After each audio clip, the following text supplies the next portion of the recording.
Today we will solve O-Level Physics 5054, Paper 1, Variant 1, October November 19 and questions from 1 to 20. Okay, it is paper 5054, Paper 1, Variant 1, October November 19. We will move to the first question. Which word is the name of a scalar quantity?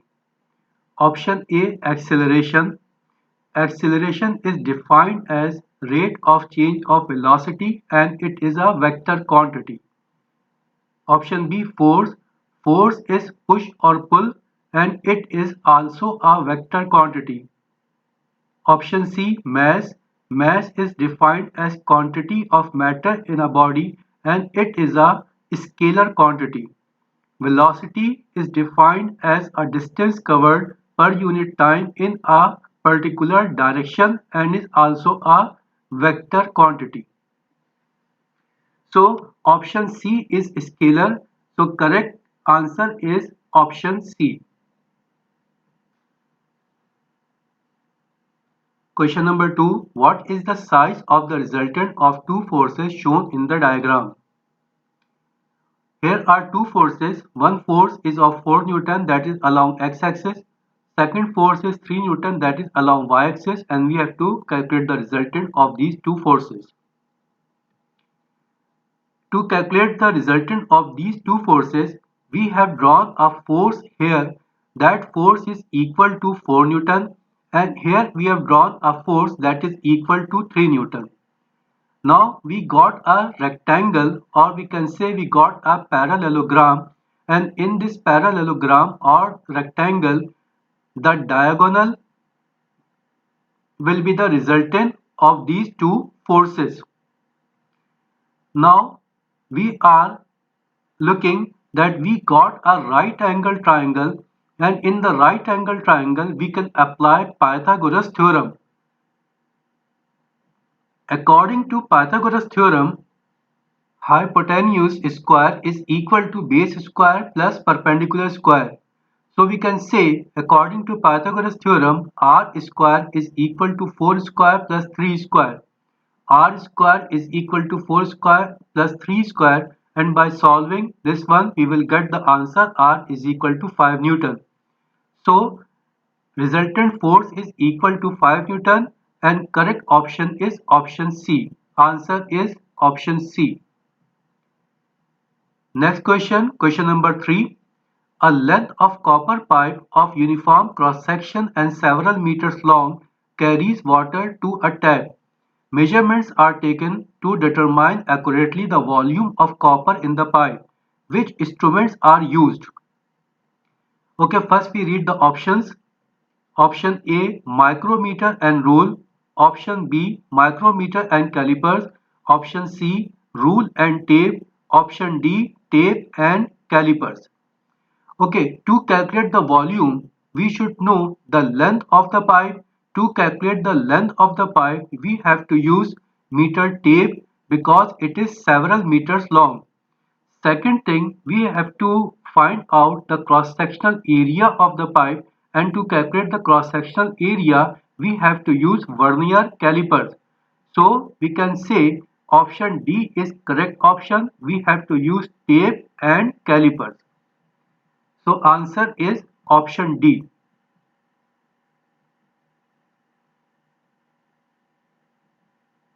4. What is the correct unit for the quantity shown? First option, electromotive force. Electromotive force is a source that causes a current to flow in a electrical circuit and unit of electromotive force is volt. Option B, latent heat. Latent heat is the amount of energy required by unit mass to change its state without changing in temperature. Okay, it is defined as the amount of energy and unit of energy is joules. So we can say unit of latent heat will be joules. Okay, for the other options, pressure. Pressure is defined as force per unit area. So its unit will be Newton per meter square. Weight is defined as a force with which Earth attracts everybody towards its center. It is a force and unit of force is Newton. So unit of weight is also Newton. So correct option is option B. Unit of latent heat is Joule. Next question, question number 5. The graph shows how the speed of a car varies with time. Here is a graph in between time and speed. Okay, what is asked here? Which statement about the acceleration of the car between the times 10 and 20 seconds is correct? From 10 to 20, the graph is not inclined, the gradient is 0. Now the graph is in between time and speed, so we can say from 10 to 20 speed is not changing. When speed is not changing, there will be no concept of acceleration because acceleration is given as rate of change of velocity. So acceleration will be 0 from 10 to 20. Okay, we read our options. The acceleration decreases, the acceleration increases, the acceleration is constant but not 0. In option D, it is given the acceleration is 0, which is correct option. So our answer is correct answer is D. The acceleration will be 0 when we move from 10 to 20. Next question. Question number 6. A car is accelerating along a straight horizontal road. The diagram shows forces acting on the car. Okay, these are the forces acting on the car: driving force, air resistance, contact force, and weight. Okay, the car is accelerating along a straight horizontal road. The car is accelerating. Since the car is accelerating, so we can say direction of the resultant force is in the direction of the driving force. Since there is a resultant force in x-axis, so we can say driving force and air resistance are not balanced. Because if these two forces are balanced, then there will be no acceleration. But in our case, there is an acceleration. So we can say that driving force and air resistance are not balanced. Now the car is neither moving down nor moving up, so we can say downward force is equal to upward force. Now here downward force is weight, upward force is contact force, so we can say contact force is equal to weight, or we can say contact force and weight are balanced force. So which forces are balanced? Contact force and weight. So option B is correct. Next question, question number 7. A single force is applied to a body. What cannot happen? A change in the direction of the moving body, a change in the mass of the body, a change in the position of the body, a change in the speed of the moving body. It is quite obvious that mass will not change. So our correct option is option B. Answer B is correct answer. Option B is correct answer. Next question, question number 8. The Earth travels at constant speed in a circular orbit around the Sun. Which arrow shows the direction of the acceleration of the Earth and the direction of the velocity of the Earth? Okay, our Earth is moving around the Sun. We can say Earth is moving in a circular path. When an object is moving in a circular path, when an object is moving in a circle, it is acted upon by a force, and that force is directed toward the center of the circle. So we can say there is a force on Earth and direction of the force is toward the center of the circle. Okay, according to Newton's second law of motion, whenever there is a force, there is an acceleration, and that acceleration is in the direction of the force. So direction of the force is in the direction of r, so same will be the direction of acceleration. So we can say r represents the direction of acceleration. Now what about the velocity? Velocity is always at tangent to the circle. Tangent to the circle is represented by q, so we can say q represents velocity and r represents acceleration. So our option is option D. Direction of acceleration is r and direction of velocity is q. Velocity q, acceleration r. So correct option is option D. Next question. A body slides down a frictionless slope as shown. As the body presses on the surface pushes back on the body. In which direction does the surface push back on the body? Okay, here we have to find out the reaction of the surface on the body. Reaction is always at right angle. It is always perpendicular to the surface. Now if A and D is our surface, so we can say this direction of C, this option C is at right angle with the surface. So we can say reaction is in the direction of C. So correct option is C. We can say reaction or normal contact force is at right angle to the plane. Okay, option C is correct option.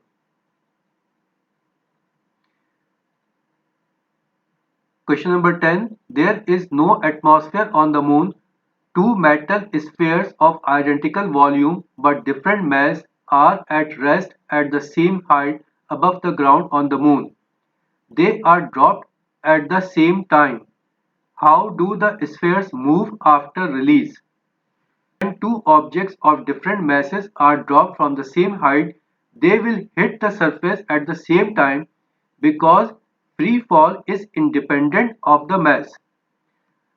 Okay, now we read the options. The sphere with the larger mass has a smaller acceleration. The sphere with the larger mass hits the ground first. The sphere with the smaller mass has a smaller acceleration. The two spheres hit the ground together. The option D is the correct option, so our answer is D. Question number 11. What is an expression for the moment of a force about a pivot? Okay, it is an example of seesaw. It is a pivot. Suppose a force is applied at this end from pivot to the force. This perpendicular distance is represented by R. Now product of this force and this perpendicular distance is called moment or torque. Okay, now we read the options. Distance, the force moves from the pivot divided by force, no. Force multiplied by distance, the force moves from the pivot, no. Force multiplied by perpendicular distance of the force from the pivot, yes, we have checked here. Perpendicular distance of the force from the pivot. This distance is perpendicular distance and product of these two is called moment or torque. So our correct option is option C. Okay, we move to the next question. A student balances a non-uniform object on a pivot. To do this, a weight is suspended near the left hand end of the object as shown. Where is the center of mass of the object? Okay, here it is a non-uniform object. Here is a pivot at point C and at point A a weight is suspended to balance this non-uniform object. What is the center of mass of the object? Okay, what is center of mass? It is defined as a point where most of the mass of the body is concentrated. Okay, here we have to find out center of mass. To calculate center of mass, to find out center of mass, suppose we remove this weight from point A. If we remove the weight from this point A, this object will be tilted in this direction. So we can say weight of the object is concentrated on the right side of the pivot. On the right side of the pivot, the point is given as point D. So we can say center of mass is at point D. So our correct answer, correct option is option D. Next question, question number 13. A load L is suspended from two springs that are in parallel The extension of each spring is x. The springs are then arranged to hang vertically, one below the other. Okay, now it is arranged like this. In this new arrangement, what is the total extension of the two springs? Okay, here extension in each spring is given x. So extension in two springs will be equal to 2x. Now there is an extension of 2x in this one set. Okay, we can say the extension in the spring in this spring will be equal to 2x. Again, there is one more spring in what can say there will be again an extension of 2x. So total extension will be equal to 2x plus 2x is equal to 4x. Okay, so correct option is option D. Total extension will be equal to 4x. Next question, question number 14. Nail X is tapped into wood. Nail Y is tapped into the same wood using the same force. Which nail moves furthest into the wood and why? Okay, here we have two nails X and Y and both the nails are tapped in a piece of wood. It is asked which nail moves furthest into the wood and why. Okay, first we read the options. Option X, X produces greater pressure on the wood. Second option, X produces smaller pressure on the wood. Third one, Y produces greater pressure on the wood. Option D, Y produces smaller pressure on the wood. Okay, first thing we should know what is meant by pressure. What is the expression given for pressure? Pressure is defined as force per unit area. Now, if area increases, pressure will decrease. If area decrease, pressure will increase. Now here we are looking that in nail X the area is too small because it is pointed when compared with the same point in the nail Y. Here area is too large as compared to area in the nail X. So we can say since area in the nail X is less, so pressure in X will be more. Here area is more, so pressure will be less. Now in option A, it is written X produces greater pressure on the wood. So it is the correct option because here we have checked that area is less. When area is less, pressure is more. So correct answer is answer A. Next question, question number 15. The list gives the symbol for some physical quantities: acceleration of free fall g, atmospheric pressure p, density of water ρ, depth of water h. Which quantities from the list are used to calculate the total pressure at the bottom of a lake? Okay, pressure formula to calculate the pressure at the bottom of the lake is given as P is equal to rho g h. So what alphabets are used? P, this rho, this G and H. So we can say four alphabets P, rho, G and H are used that are given in option A. So we can say option A is correct option. So correct option is option A. Next question, question number 16. Which graph shows the relationship between the pressure and the volume of a fixed mass of gas at constant temperature? Okay, it is Boyle's law which states that at constant temperature, volume of a gas is inversely proportional to applied pressure. What is meant by inversely proportional? With the increase of one physical quantity, second physical quantity will be decreased. Means here we can say if we increase the pressure, volume will decrease. If we decrease the pressure, volume will increase. Okay, when we draw a graph in between two physical quantities that are inversely proportional, the graph will be a curve. It cannot be a straight line. So our option is possible options are C and D. Now in C, we are looking that with the decrease in pressure, volume is increasing. and it is in accordance with the Boyle's law. So we can say C is the correct answer. C is the correct option. So our answer is C. Question number 17. A heavy box of weight W slides down a frictionless slope. Okay, an object is moving down on the slope. What is the work done by the weight W in moving from top to bottom? What is the work done by the object when it is coming down on the slope? Okay, work done is given as potential energy, because work is a form of energy and one form of energy can be written to any other form of energy. Here we are looking when the object is coming down, its height it is decreasing, and when height decreases, potential energy decreases. So we can say amount of work done is equal to change in potential energy. Now potential energy is given as mgh. Now product of mg is called weight and is represented by w. This h is the vertical distance. Vertical distance is represented here by alphabet x. So we can say work done is equal to w into x. So our option is option A. So answer is A. Work done is equal to w into x. Question number 18.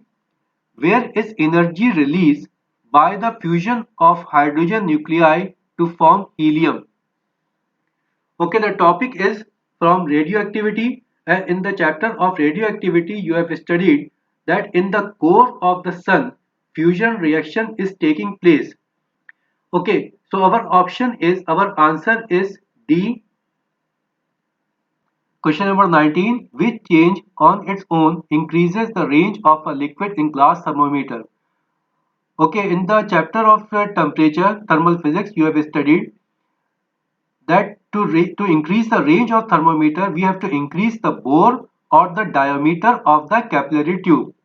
So our option is increase the diameter of the capillary tube. Okay, the correct answer is option C. Next question, question number 20. A student is given a thermometer that reads 1 degree centigrade in pure melting ice and 101 degree centigrade in pure boiling water. She uses it to measure the temperature of some water before and after it is heated. How does the rise in temperature of the water calculated from her results compare with the correct value? Okay, what is the correct value of melting of ice? It is 0 degree centigrade. And what is the correct value of boiling of water? It is 100 degree centigrade. What is the difference in between two? Difference is 100 degree.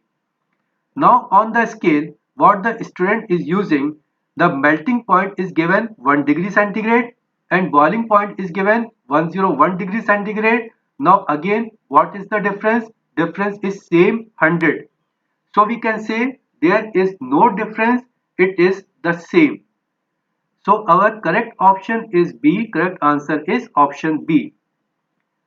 Okay, we have completed from question number 1 to question number 20. Now for the remaining questions from 21 to question number 40, we will do in the next session. Okay, thank you very much.